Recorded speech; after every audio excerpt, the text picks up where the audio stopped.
Yo bro, welcome to my stream, good to see you here.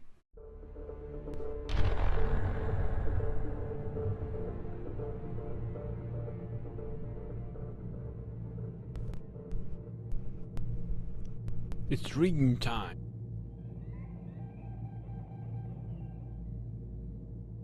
Well, possibly we might even go to some mission if we do this quickly.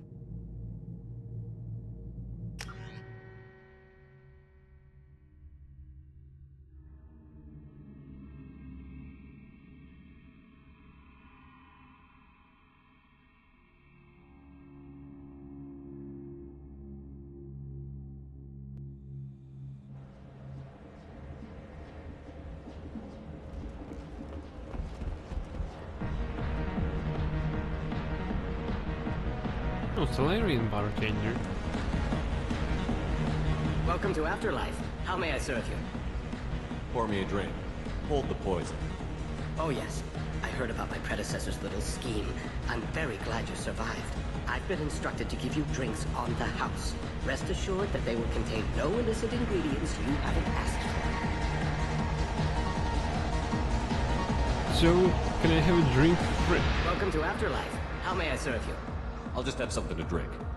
Of course. Oh yes. It's another drinking stream.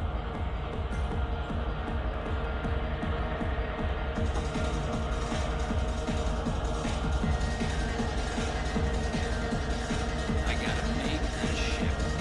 I only brought one of them with me to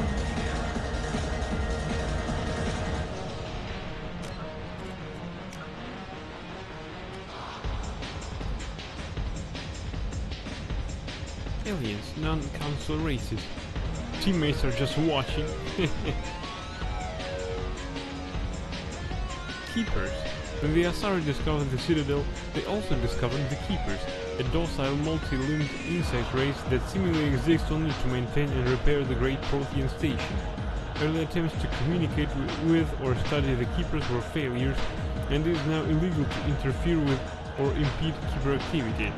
Because they are completely non-threatening, Keepers have become virtually invisible to everyone else. Similarly, they seem indifferent to other species except for their tendency to help new arrivals and to integrate themselves into the Citadel. No matter how many Keepers die due to old age, violence or accident, they maintain a constant number. No one has discovered the source of new Keepers, but some hypothesize that they are genetic constructs, biological androids created somewhere deep in the inaccessible core of the Citadel itself. Privilege used to be a commander one time. Commander. Krogan biology.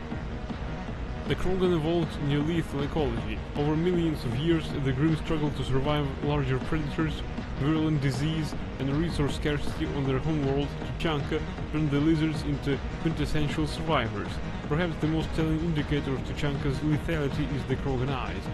Although they are a predator species by any standard definition, their eyes evolved to be wide-set, as in Earth prey species like deer and cattle.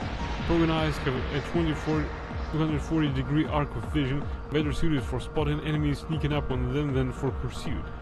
Physically, the Krogan are nigh indestructible, with a tough hide impervious to any melee weapon short of a molecular blade. While they feel pain, it does not affect their ability to concentrate. They have multiple functioning examples of all major organs and can often survive the loss of one or two or of any type. Rather than a nervous system, they have an electrically conductive second circulatory system. A Krogan can never be paralyzed. They may lose some of this fluid, but it can be replaced by the body in time. The hump on the Krogan's back stores water and fat that help the Krogan survive lean times. Large humps are a point of pride. Being well fed implies the Krogan is a superior predator. The most widely known biological feature of the Krogan is their incredible birth rate and rapid maturity.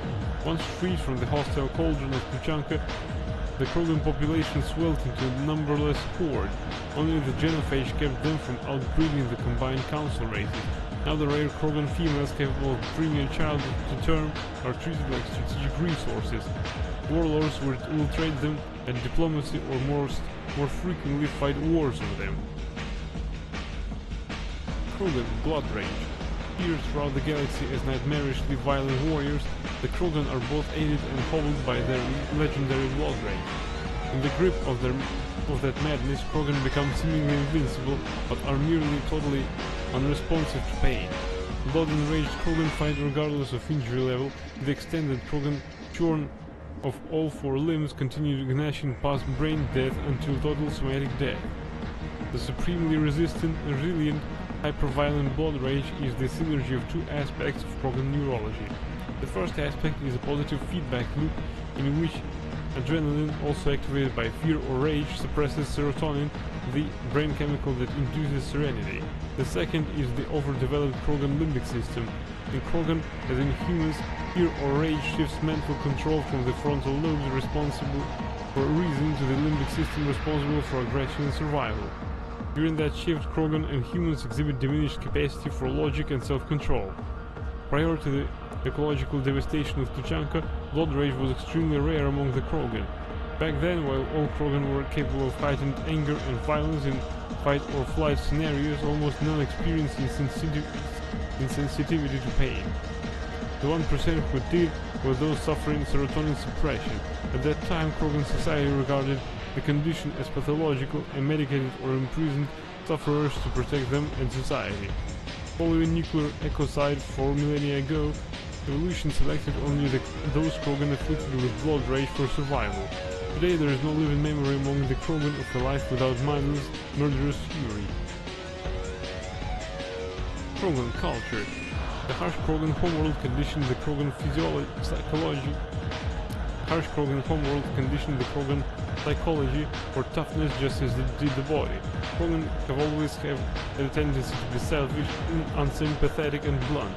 They respect strength and self-reliance and are neither surprised nor offended by treachery. The weak and selfless do not live long. In their culture, looking out for number one is simply a matter of course.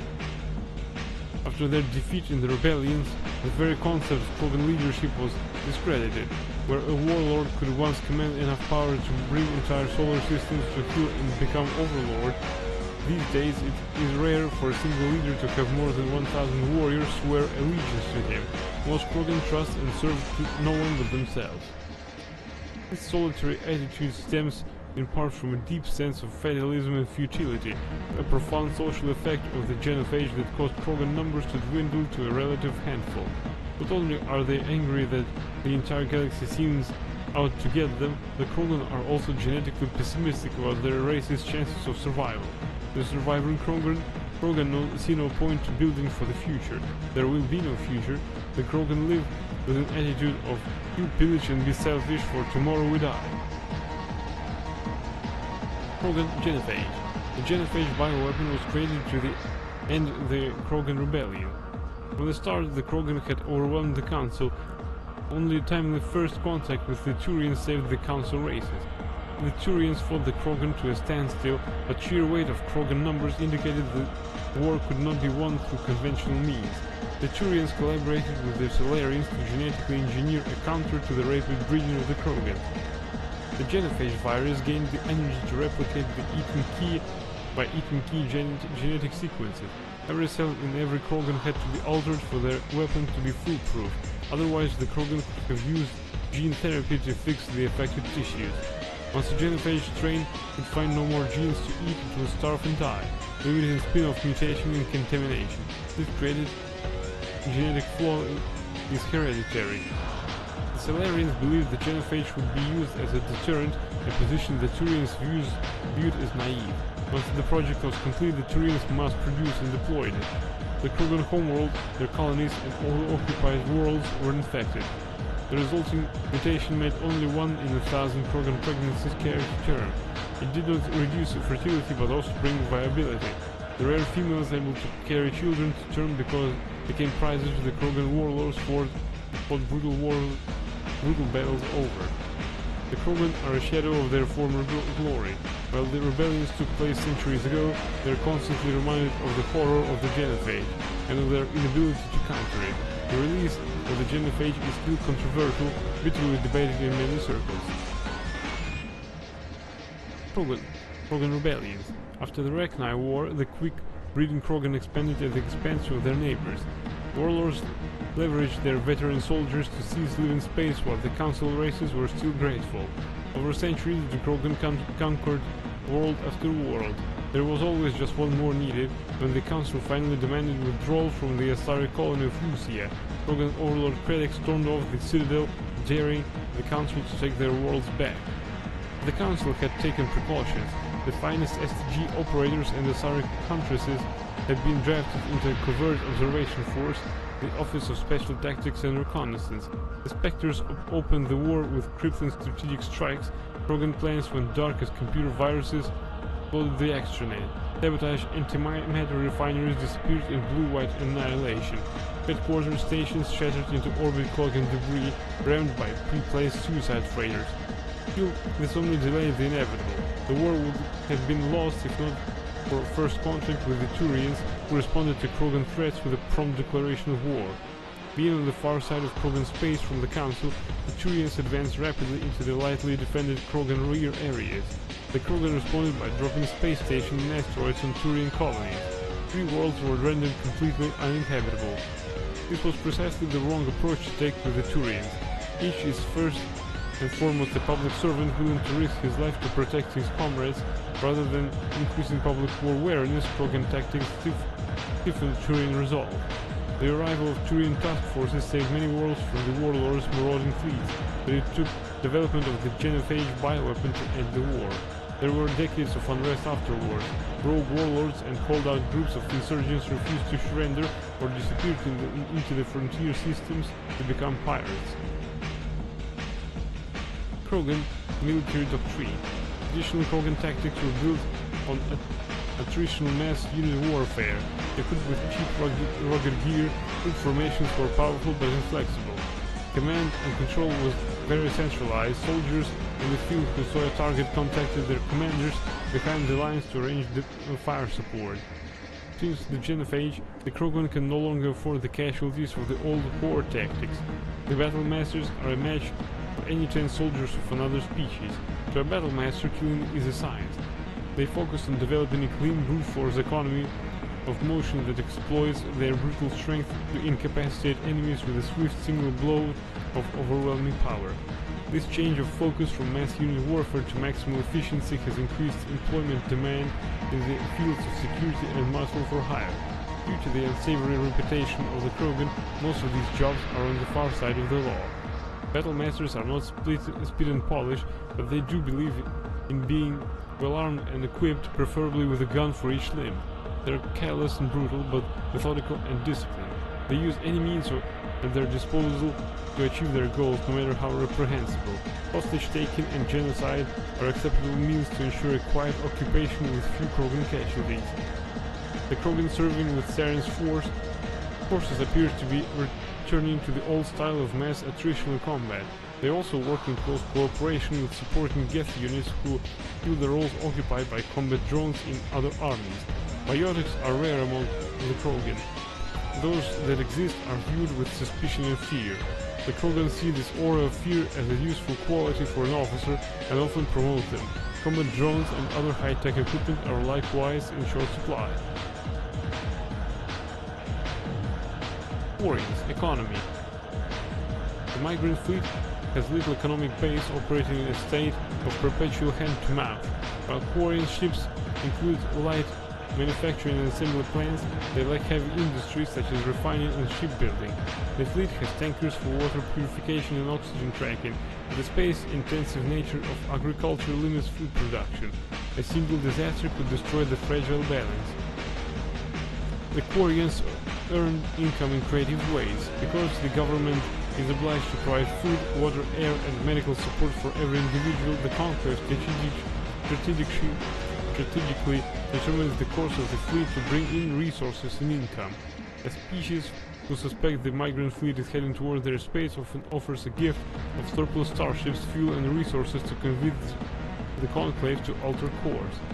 As the fleet passes through a system, swarms of mining vessels work over asteroids for metals and siliceous materials and cometary bodies for water, ice, and organics. Quarian miners are adept at locating and strip mining space-borne resources. This sparks conflict with corporations already working this system. Large mining concerns spend millions on lobbyists and public relations, portraying the Quarians as locusts devouring the resources of a system before moving on.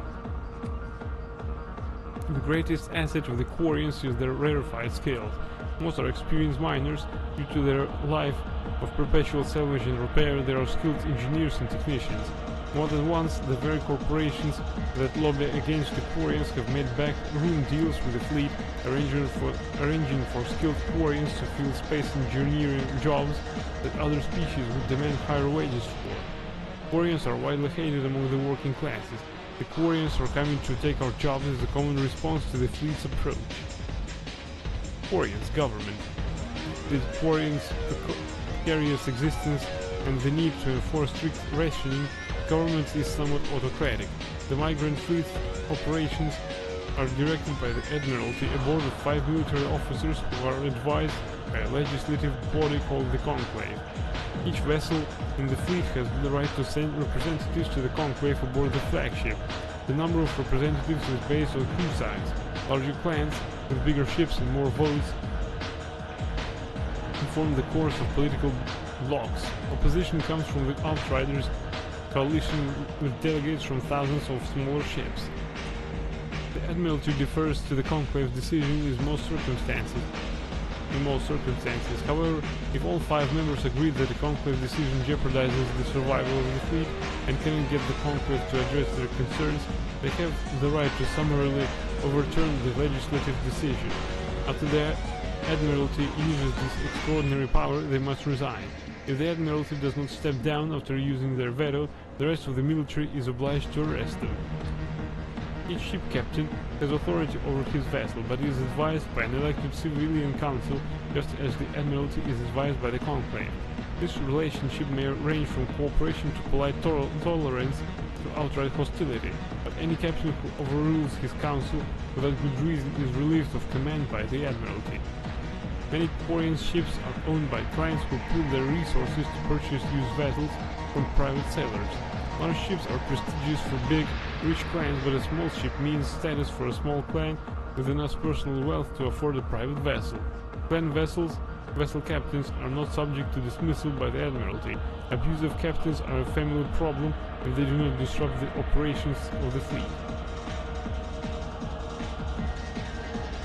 Quarians, law and defense. Although the Conclave establishes civil law much as any planet-based democracy, enforcement and trials are more unique.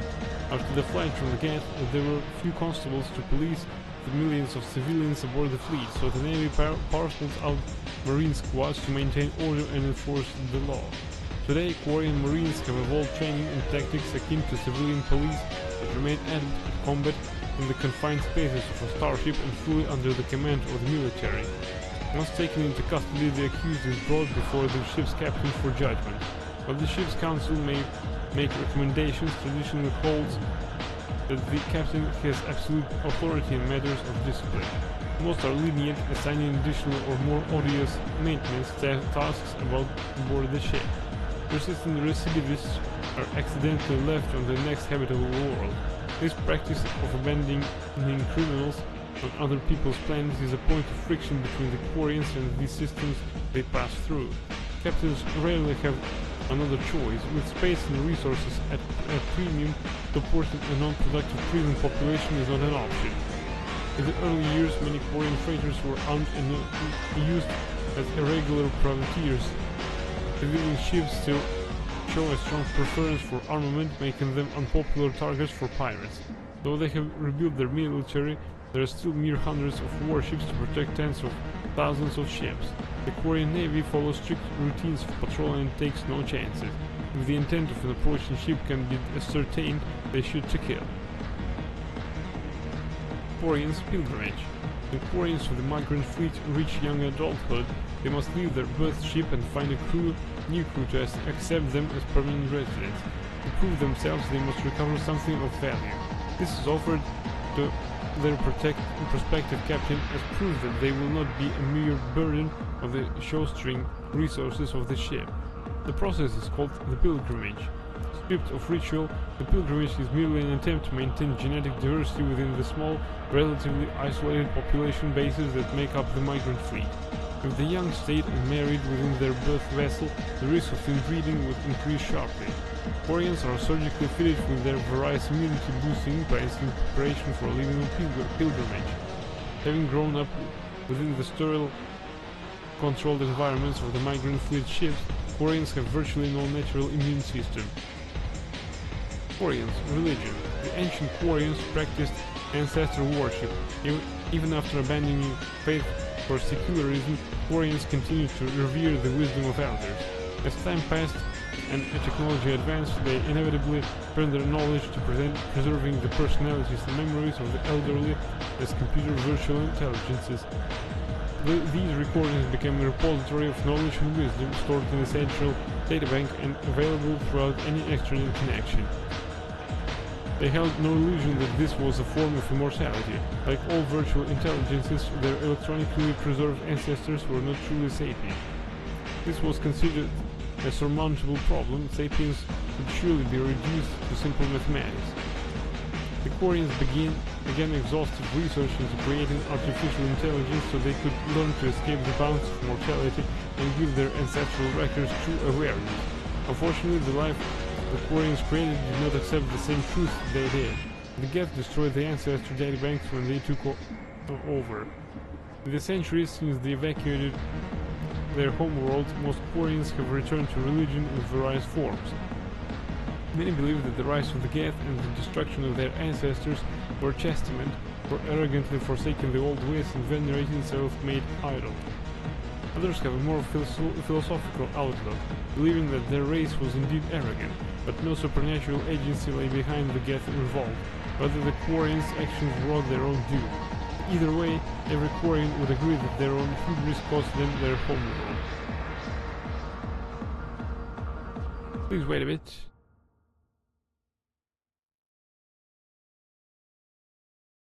I'll be right back.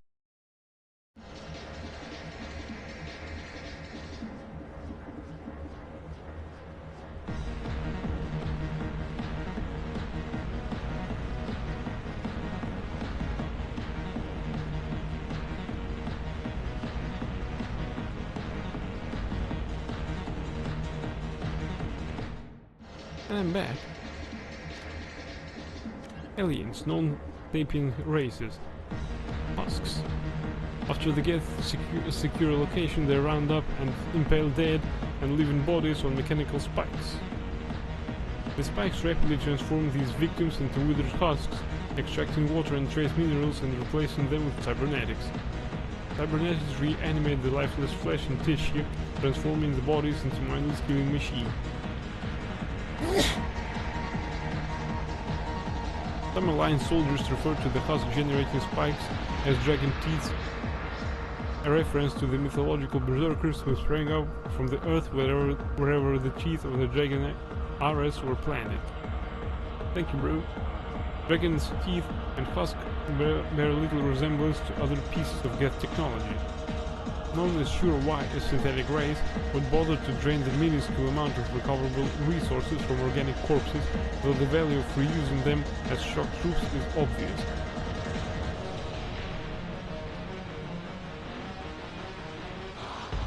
Husks, styles. Though the exact fate of species captured by the collectors is unclear, the humanoid appearance of the scions gives ghastly clues. The scion's frame and skull are similar to those of a human or a Sari, but the bone structure is overlaid with a metallic resin. Posthumous examination of their bodies reveals a skin tone resembling that of Reaper husks, but their transformation process seems more extensive. Like husks, they are cybernetically modified on a nanoscale so they can operate even in hard vacuum. Pulses rather than veins and muscle tissue join major portions of the body together. One arm is replaced with a construct that fits a large rifle, turning the creature into a humanoid weapon platform, and a fleshy stack is supported by the creature's back and head.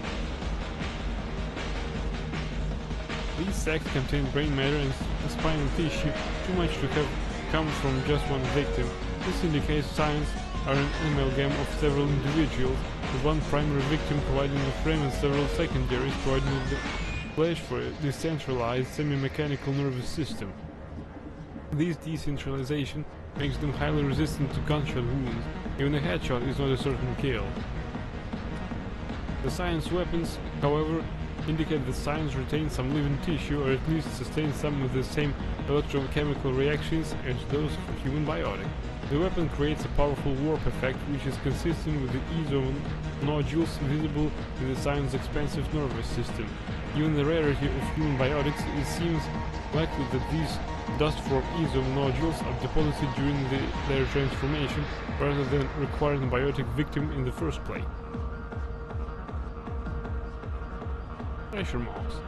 Pressure moths are subterranean carnivores that spend their entire lives eating or searching for something to eat. Pressures are produced via spores that can lie dormant for millennia, yet they're robust enough to survive prolonged periods in deep space and atmospheric re-entry. As a result, pressure spores appear on many worlds spread by previous generations of space travelers. The body of the pressure never entirely leaves the ground. Only the head and tentacles erupt from the earth to attack. In addition to physical attacks, pressures have the ability to project toxic chemicals and emit bursts of infrasound as a shockwave weapon. The Alliance first encountered pressures on the colony of Akuze in 2177. After contact was lost with the pioneer team, marine units were deployed to investigate. The shore parties were set upon by hungry threshers, and nearly the entire assault force was killed. Alliance forces recommend engaging treasures with vehicle-mounted heavy weapons. Varren. Varren are omnivores with a preference for living prey. Originally native to the Krogan homeworld of Tuchanka, they are, like most life from Tuchanka, savage, clannish, and consummate survivors. They are pack hunters when vulnerable prey is readily available and become scavengers when outnumbered or outclassed. Their supreme adaptability, vicious demeanor, and rapid breeding cycle have made them ubiquitous and dangerous pests on many worlds. Virtually everywhere the Krogan have been, Varren infestations have followed, wreaking havoc with the native ecology. The Krogan have had a love-hate relationship with Varren for millennia, alternatively fighting them for territory and embracing them as treasured companions. To this day, Krogan raises them as beasts of war. The common subgenus of Varren has metallic silver scales, leading to the rather unusual nickname fish dogs. Arrival, the Reaper's Secrets, planet Aratoth. Nothing is impossible, says the hegemony propaganda poster that depicts a muscular Batarian miner under an Aratoth sky, his rebreather held away from his face as if he is just taking it off. The image sums up millions of man-hours of labor in the Batarian planet and represents, or misrepresents, much of its history. 2 decades ago, Aratoth, like several planets in the Skilling Verge, was claimed by both human and Batarian governments, but the Alliance backed out after learning about the atmosphere's dangerously low pressure and oxygen levels. Instead, they concentrated their colonial efforts on planets that could support human life without the aid of domed habitats and rebreathers. Human governments saw it as a wise move, Batarians saw it as cowardly. The Batarians rose to the colonization challenge, keeping in large numbers of laborers. They took the high financial costs and casualties due to accidents or logistical snafus in stride. Large-scale dumping of cyanobacteria has increased the oxygen in atmosphere by a fraction of 1%, a modus interest that the hegemony trumpets as a sign of their eventual victory. Short-term profits on Aratoth are largely made in the mineral sector through mining the extremely metal-rich planetary crust. The dark side to the mining does not appear on the propaganda poster. The majority of laborers are indentured servants or slaves. Aratoth is rumored to have military bases on its surface and throughout its solar system, though details are heavily restricted by the hegemony Ministry of Information Control. Human merchant ships rarely come to the planet, outcompeted by local companies that benefit from heavy economic protections. The average Aratoth citizen only sees humans on the news, usually featured in stories of trials and executions of accused spies. Cerberus Project Overlord, planet Aite. 2 beautiful moons, 1 spectacular ring, 0 neighbors. That's the popular advertisement for this terminus system world. Aite is known for its sparsely settled population despite being a garden planet with a colony nearly a century old. Blessed with a mild climate, wildlife no more dangerous than that of on Earth, and soil and bacteria amenable to imported plants, Aite would appear to be an unexplored and exploited paradise. However, it is unpopular for 2 reasons. The first and most obvious is that its smooth retire is in unstable orbit and will lead to a planetary impact and extinction level event within the next 2 centuries. As such, all investments in the planet is short term, and the biggest business is selling off the local biota to the highest bidder. The second drawback is the level of violence of the planet. Like the rest of the Phoenix Marston cluster, Aite was briefly considered part of Citadel space during its first wave of colonization. However, when the colony broke off to become an independent planet in 2133, the Council let the doomed planet go with less than a day of debate. Free from any real governing body, Aite's history has since been filled with wars between small frontier town city-states over its resources. The result is a dangerous world where the average citizen is expected to be self-reliant to the point of fending for themselves against cutthroat corporations, strong-arm militia groups, and even Geth incursions.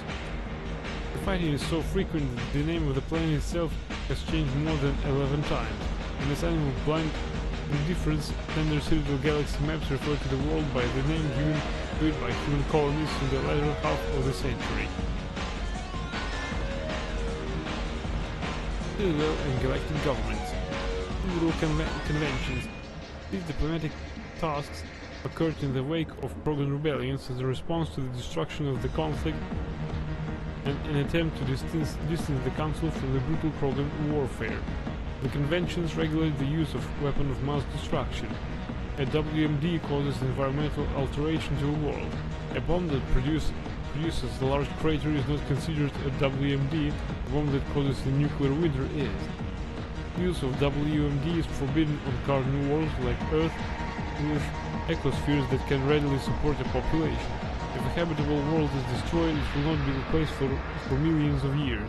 The conventions do not forbid the use of WMD on hostile worlds or in sealed space station environments. Many militaries continue to develop and maintain stockpiles. The conventions graded weapons of mass destruction into tiers of concern. Tier 1 is the greatest threat to galactic peace. Tier 1 – large kinetic impactors, such as asteroid drops or deorbiting space stations. Effectively free and available in any system in the form of debris left over from planetary accretion, kinetic impactors are the weapon of choice for terrorists and third galaxy nations.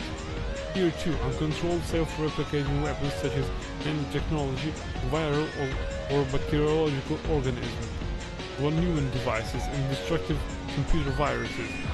These weapons can lie dormant for millennia, waiting for a careless visitor to carry them onto another world.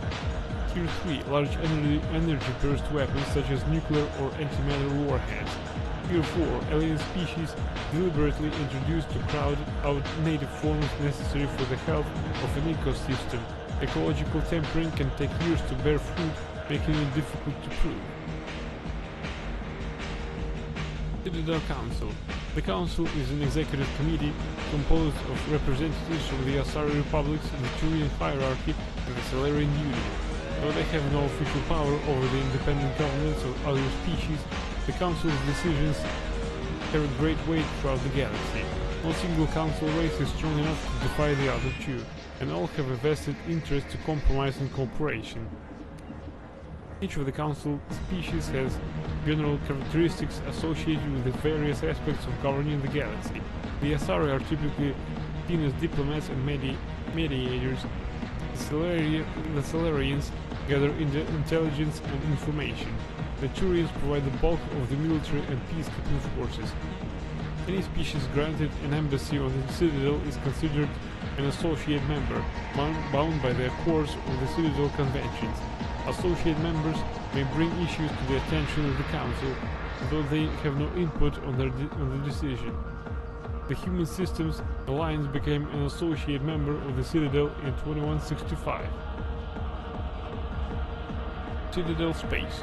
Citadel Space is an official term referring to any region of space controlled by species that acknowledges the authority of the Citadel Council. At first glance, it appears this territory encompasses most of the galaxy. In reality, however, less than 1% of the stars have been explored. Even Mass Effect Field FTL drive is slow relative to the volume of the galaxy. Empty space and systems without suitable drive discharge sites are barriers to exploration. Only the mass relays allow ships to jump hundreds of light years in an instant, the key to expanding across the otherwise impassable galaxy. Whenever a new relay is activated, the destination system is rapidly developed. From that hub, FTL drive is used to expand to nearby star clusters. The result is a number of densely developed clusters thinly spread across the vast expanse of space, connected by the mass relay network. Citadel Station, Citadel Security Service CSEC. Citadel Security is a volunteer police service answering to the Citadel Council. The 200,000 constables of CSEC are responsible for maintaining public order in the densely populated Citadel. They also provide pirate suppression, customs enforcement, and search and rescue throughout the Citadel cluster. CSEC has 6 divisions. Enforcement, uniformed officers who patrol the Citadel and respond to emergencies, investigations, detectives who puzzle out the truth behind crimes and bring perpetrators to justice, customs screens the thousands of passengers and cargo containers that pass through the Citadel's ports every day. Network deals with cybercrimes like identity and copyright theft, hacking and viral attacks, and illegal artificial intelligence. Special Response deals with hostage situations, bombs, and heavily armed criminals. In the unlikely event that attackers board the Citadel, they are also the front line of defense, armed with military-grade equipment. Patrol, naval arm with ships stationed throughout the Citadel cluster. Unlike the other divisions, they are rarely seen at the Citadel, nor do they stay in one place long. Joining CSEC is prestigious. Applications must be sponsored by Citadel Counselor or the ambassador of the Associate Council race. Generally, applicants have many years of distinguished service in the military or police forces of their nation, but an inexperienced applicant with demonstrable talent will be fairly considered. CSEC and the Spectres are often at odds. Many CSEC members, notably current executor of Nari Pauling, believe that allowing Spectres to be above the law is a dangerous practice. The actions of Saren Arcturus lend credence to this position. The Spectres in turn are aggravated when CSEC's dedication to procedure and due process hampers their investigations.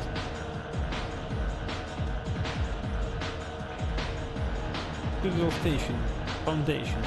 The undersides of the wars between the inhabited superstructures and the impenetrable outer hull are called the foundations. Those dangerous areas are filled with life support systems and power plants. Officially, only the keepers are allowed in the foundations. In reality, the foundations are the slums of the Citadel, home to criminals, minorities, transients, and occasional stateless exiles. Some stay in the foundations of their own will. Others end up there when the opportunities they sought in the Citadel do not come. The station's recycling systems are located in foundations. These manufacture a variety of artificial organic pastes that can be eaten for sustenance. They are free and nutritious, but nearly tasteless and of unpleasant texture. Poor Citadel residents quickly become adept at dressing up this bland fare with sauces and spices, while imported foodstuffs are a popular luxury of the wealthy.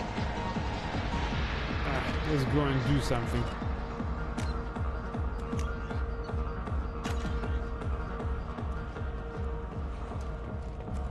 The Destiny Ascension has completed its 20-colony victory cruise. Council members aboard thanked Human Alliance soldiers for their efforts in repelling Saren's invasion 2 years ago.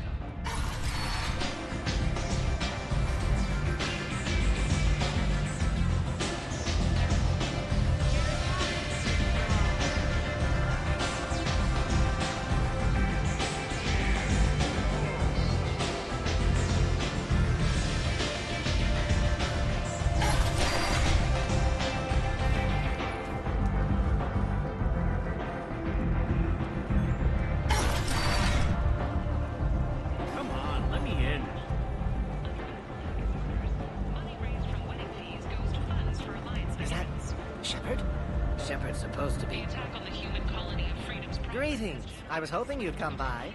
I'm Ish, and this is Cell.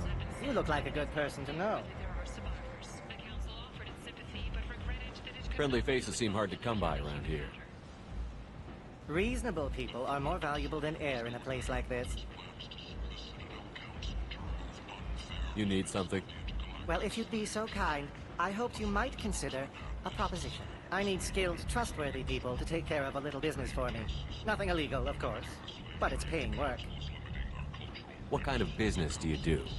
Important business. So important that, with your help, we can change Omega. What do you mean we can change Omega? Well, I didn't want to say anything, but certain people here have business deals with people throughout the galaxy. If we were to have information involving those deals, we could make some ripples around here. That's all I'll say. I'm listening. I'm in the information business, specifically the buying and selling of privileged material. It's nothing illicit. I just need someone to pick up packages in certain locations and bring them to me here. What's your angle? No angle. I'm a simple businessman. What do you say? I can do that. My contacts use specific drop points. I need you to look outside Merib's shop on the Citadel and inside Eternity on Ilion. Look around for anything that might hold a data package and bring those packages to me. Good luck, my friends.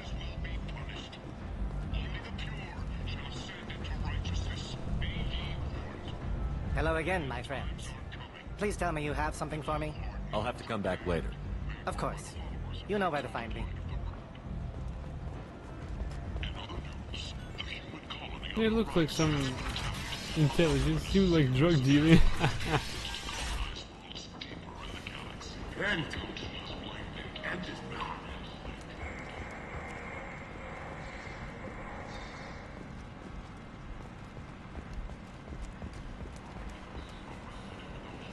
Phantom, humans, applied from galactic fury.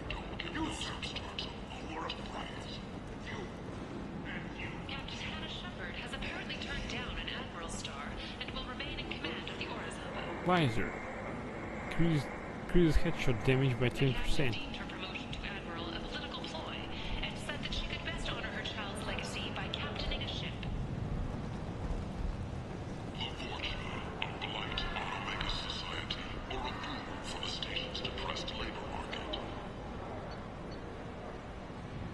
Sniper rifle damage plus 30%. 50,000 credits for your entire squad. This might be useful.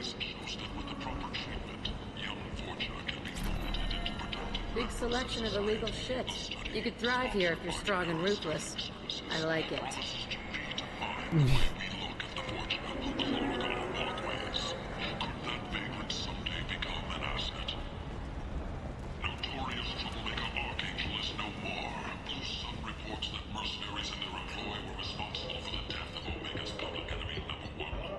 Heavy weapon ammo.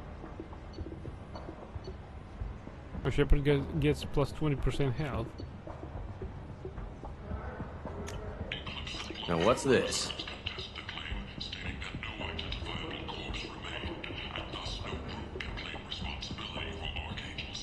Let's buy this, but we need to keep in mind that this is good too. It just will. It'll just draw most of our money right now. We have 66,191 credits, and this thing, I mean, this upgrade, it costs only 50,000, and well, most of our money. Heavy weapon ammo, plus 45% heavy weapon ammo capacity. We can use this.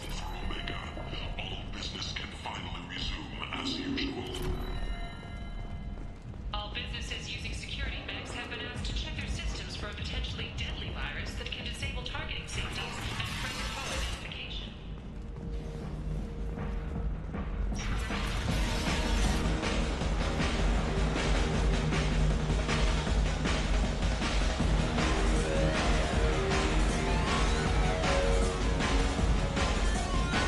I got a make and a shake. Welcome to Afterlife. How may I serve you? I'll just have something to drink. Of course.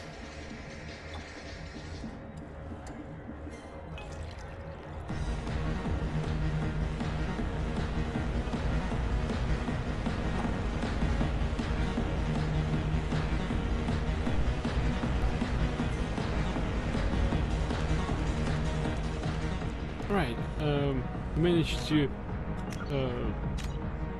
What?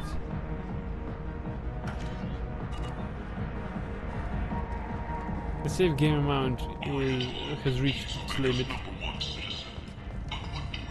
Alright, we managed to squeeze at least one cutscene.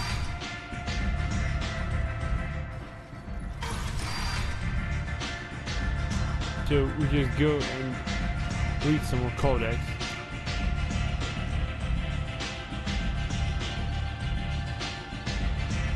Citadel Station, Presidium Ring. The ring is an enclosed loop of park-like space serving as the connection point for the wars. The interior walls are lined with the embassies of influential species and private residences for the galaxy's elite. The Presidium is full of open-air restaurants, bars and luxurious meeting areas. Gravity is about 1/3 Earth normal. A holographic sky is projected over the ceiling of the ring. Unlike the 24/7 bustle of the wars, the Presidium maintains a 20-hour day schedule with a 6-hour night where lights are dimmed and the sky goes through a night cycle.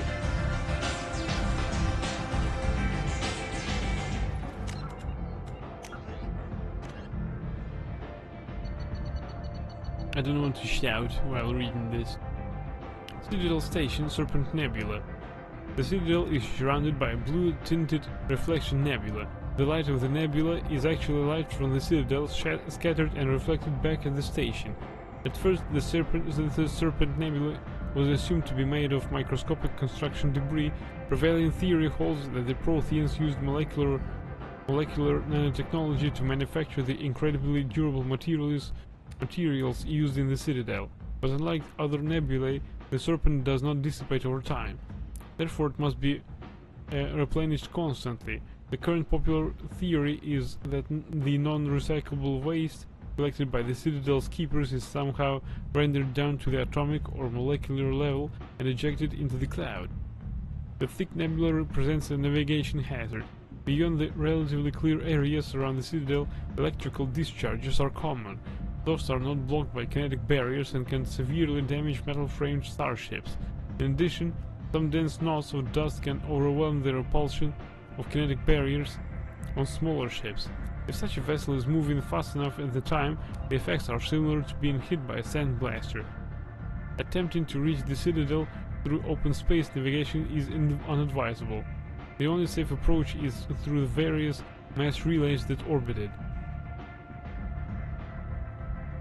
Citadel Station Statistics. Although the Citadel is equipped with mass effect generating element 0 cores, most of the gravity on the station is generated by the centrifugal force of rotation. Rotation 3.5 minutes per revolution, rotation gravity in wars 1.02 Earth, rotation gravity in Presidium 1/3 Earth, total length open 44.7 kilometers, diameter open 12.8 kilometers, ward length 43.6 kilometers, ward width 330 meters, Presidium ring diameter 7.2 kilometers, Presidium ring width 553 meters, exterior armor thickness 13 meters, population 13.2 million, not including keepers, gross weight 7.11 billion metric tons, height of the Presidium Tower 1047 meters. Citadel Station Wars. The majority of the Citadel's population lives in the wards, the 5 massive arms of the station that house the residential and commercial districts. Many galactic races have established cultural enclaves here. Population density and cost of living are extremely high, akin to Earth cities such as Hong Kong and Singapore. The wards are open-topped with skyscrapers rising from the superstructure. Towers are sealed against vacuum as the breathable atmosphere envelope is only maintained to a height of about 7 meters. The atmosphere is contained by the centrifugal force of rotation and membrane of a dense, colorless sulfur hexafluoride gas held in place by carefully managed mass effect fields. The view from the wards is spectacular. In the background, stars a Serpent Nebula and the nearby blue giant called the Widow move across the sky as the station rotates to stabilize itself. In the foreground, the lights of buildings and vehicles on the opposing war's arms perpetually shine. The Citadel has no real day or night. While the station keeps to standard galactic time for political functions, businesses rarely close, and residents acclimate to sleep and work according to personal need rather than a day-night cycle. Additions and modifications are constantly being constructed, though they must stay within certain specifications that will not compromise the operation of the station. Occasionally the keepers will descend on an area of the wars and move or change the architecture without explanation. Residents have learned to live with these inexplicable intrusions. Treaty of Ferrixen. Due to the destructive potential of dreadnoughts, the Council races agreed at the Ferrixen Naval Conference to fix a ratio of dreadnought construction between themselves. At the top of the pyramid is the peacekeeping Turian fleet. Below the Turians are the other Council races, currently the Asarian Salarians. Council associated races are at the bottom. The Human Systems Alliance is part of this last group. The ratio of Turian to Council to associate dreadnoughts is 5 to 3 to 1. For every dreadnought humans are permitted to build, the Asari have 3 and the Turians 5.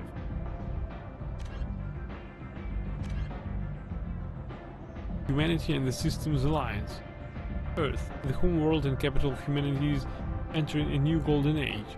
The resource wealth of a dozen settled colonies and 100 industrial outposts flows back to Earth, fueling great works of industry, commerce and art.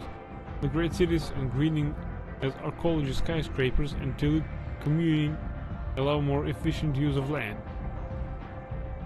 Earth is still divided among nation-states, though all are affiliated beneath the overarching banner of the Systems Alliance. While every human enjoys a longer and better life than ever, the gap between rich and poor widens daily. Advanced nations have eliminated most genetic disease and pollution. Less fortunate regions have not progressed beyond 20th century technology and are often smoke-choked, overpopulated slums. Sea levels have risen 2 meters in the last 200 years, and violent weather is common due to the environmental damage inflicted during the late 21st century. The past few decades, however, have seen significant improvement due to recent technological advances. First Contact War. Humanity's first contact with an alien race occurred in 2157. At that time, the Alliance allowed survey fleets to activate any dormant mass relays discovered, a practice considered dangerous and irresponsible by Council aligned races. When the Turian patrol discovered a human fleet attempting to activate a relay, they attacked. One human vessel survived, retreating to the colony of Shaanxi.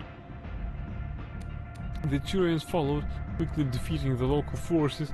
Shaanxi was occupied, the first and to date only human world to be conquered by an alien species. The Turians believed the handful of ships they defeated represented the bulk of human defenses, but they were unprepared for the second fleet under Admiral Castanian Dratcher, who launched a strong counter-offensive, evicting them from Shaanxi. The Turians mobilized for full-scale war, drawing the attention of the rest of the galaxy. The Council quickly intervened, forcing a truce. Fortunately for humanity, the First Contact War was ended with a diplomatic solution. Gagarin Station, Jump Zero. Gagarin Station is the largest deep space station built by humanity, a Bernal sphere designed with a 500-meter diameter habitable area. It was constructed beyond Pluto, nearly 80 astronomical units, 12 billion kilometers from Sol. Moving crew and materials to this location bankrupted most of the backers. Gagarin was placed at the inner edge of the heliopause, the point at which the solar wind can no longer push back the interstellar medium. It was built to test a number of faster-than-light drive principles that theoretically could only occur in interstellar space. The station was nicknamed Jump Zero, as it was intended to be the jumping-off point for humanity's expansion into the galaxy. Shortly after the station was completed, the Prothean ruins were discovered on Mars, rendering the entire effort moot. After struggling to make a profit for a decade, Gagarin was sold to the Systems Alliance in 2159 for a fraction of its construction costs. The Alliance refurbished it as a research and training center for the recently discovered biotic phenomena. In 2169, the biotic acclimation training program was shut down and Gagarin became a general research facility. Its remote location and intentional isolation from the extranet makes it popular for dangerous research, particularly in the field of artificial intelligence. Humanity's first stable AI, the Alliance-sponsored ELIZA, achieved sapience at Gagarin in 2172. Today, Gagarin Station has a permanent population of approximately 9,000. A plan has been proposed to move it to the gravitationally stable barycenter point between Pluto and the Chiron Relay, showing it to serve as a gateway facility between the Sol and Arcturus systems. The high cost of safely moving its mass has delayed this indefinitely. Genetic engineering. In the 22nd century, manipulation of the human genome became commonplace. Techniques of genetic engineering advanced to the point where the rich could custom-build fetuses that grew into stronger, smarter, and more attractive adults. In more permissive regions, custom-designed life forms and uplifted animals occupied an ill-defined niche between property and sapient being. Travel to planets with unique forms of life brought an awareness that Earth's unique biodiversity could be lost if spliced and hybridized to gain useful alien qualities. The Sweden-Volkot Genetic Heritage Act was passed by the Systems Alliance Parliament in 2161. It imposed sharp restrictions on controversial uses of genetic engineering but provided government subsidies for its beneficial applications. Screening and therapy. Most governments provide free assessments and corrective therapy for genetic diseases in prospective parents. This has nearly eliminated everything from cystic fibrosis to nearsightedness. The earlier screening and therapy is performed, the more comprehensive the results. Though ideally performed on artificially fertilized zygotes in a lab, procedures are available for embryos in the womb and newborns, and out of respect for personal beliefs. Enhancement. Improvement of natural human abilities is legal, but adding new abilities is not. Treatments to improve strength, reflexes, mental acuity or appearance are permitted, adding a tail or the ability to digest cellulose is not. Some genetic enhancement is provided for free to Alliance military recruits, but the average citizen must pay for the privilege. The process can take years to reach fruition in an adult. Engineering. Artificial hybridization of genes from compatible non-human species with human genetic code is illegal. Creation of designed life is broadly legal and mainly used for terraforming and medical applications, but sentient creatures are heavily regulated. The creation of sapient life is outlawed by both the Systems Alliance and the Citadel Council. Systems Alliance. Geological Survey. As the human race expands its territory and raises the general standard of living, demand for industrial resources continues to grow. Many planets, moons, and asteroids contain a wealth of resources, but many systems have barely been charted, let alone thoroughly surveyed. Unmanned probes are one solution, but they are often lost to space hazards, unforeseen circumstances, or theft by salvagers. In recent years, AGE's, the Alliance Geological Service, has offered bounties to private individuals or teams willing to perform meteorological surveys on the frontier. This survey data is made publicly available to further corporate development. Due to the cost of travel and the dangers of operating on hostile worlds, it is rarely a profitable endeavor. Light metals. Metals with low atomic weight are often used in the construction of spacecraft and vehicles. Heavy metals. Metals with higher atomic weights are used to construct equipment components. The platinum group elements are particularly useful. Rare earths. Most useful materials in this category are radioactives or magnets. Gases. Various gases are required to support all known forms of sapient life. Some are commonly used as fuel. Systems Alliance Military Doctrine. The Alliance military is of great concern with the galaxy. At first contact with the Turians, they were completely inexperienced. Turians' disdain changed to respect after the relief of Shaanxi, but the humans surprised them with novel technologies and tactics. The human devotion to understanding and adapting to modern space warfare stunned and stayed council races. For hundreds of years, they had lived behind secure walls of long-proved technologies and tactics. The Council regards the Alliance as a sleeping giant. Less than 3% of humans volunteer to serve in their military, a lower proportion than any other species.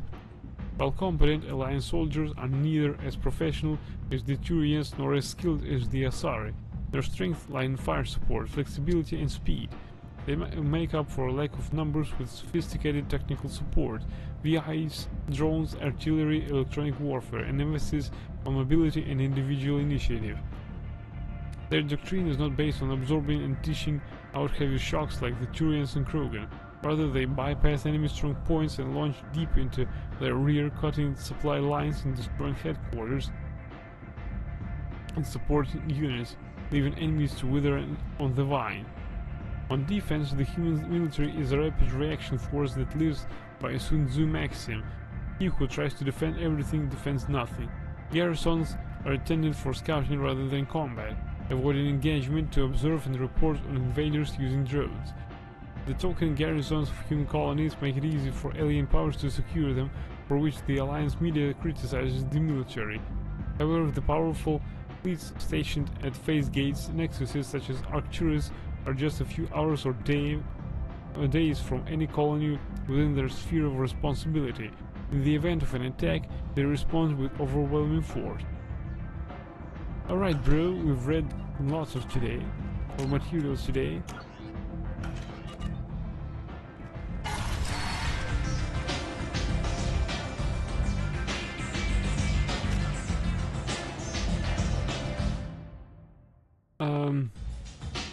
So that's it for today.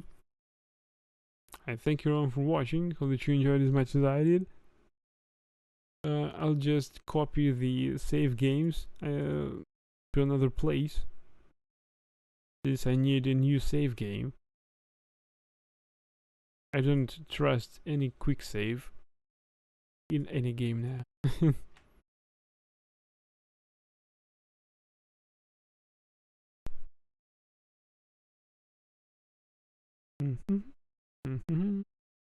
Right. I saw that Successfully Lost was streaming right now.